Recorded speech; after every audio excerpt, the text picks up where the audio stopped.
គាត់ប្រាតុកអ្នកជំងឺលីជឹងហឺរោគរបួសធ្ងន់ធ្ងរនៅថ្ងៃទី25 ខែ 9 ឆ្នាំ 2024 ម៉ោង 21:30 នាទីគឺបានទទួលមរណភាពហើយ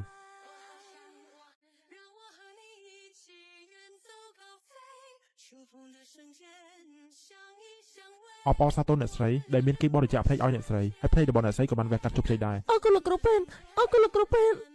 អ្នកដែលបរិច្ចាគឲ្យខ្ញុំគឺជាអ្នកណាគេខ្ញុំហើយនឹងប្តីរបស់ខ្ញុំក៏ចង់អរគុណគាត់ណាស់ព័ត៌មានតាក់ទងនឹងអ្នកបរិច្ចាគភ្នែកឲ្យអ្នកស្រីពួកយូរមិនអាចប្រាប់បានទេអញ្ចឹងចានៅប្តីរបស់ខ្ញុំលីចឹងហ៎លីជឹងហឺ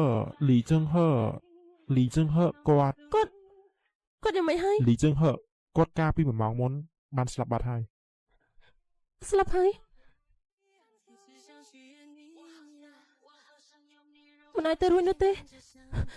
មិនពិតទេខ្ញុំនឹងត្រកូនលីចឹងហឺ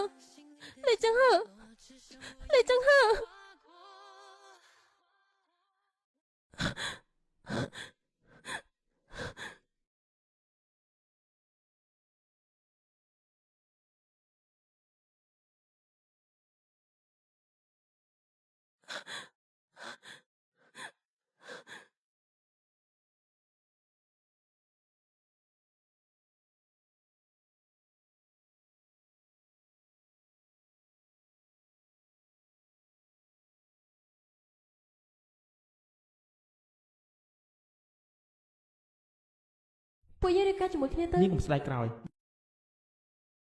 បងមើលថែអូនរហូតហើយបងក៏ការពារអូនរហូតដែរការពាររហូតដល់អូននាងត្រូវការ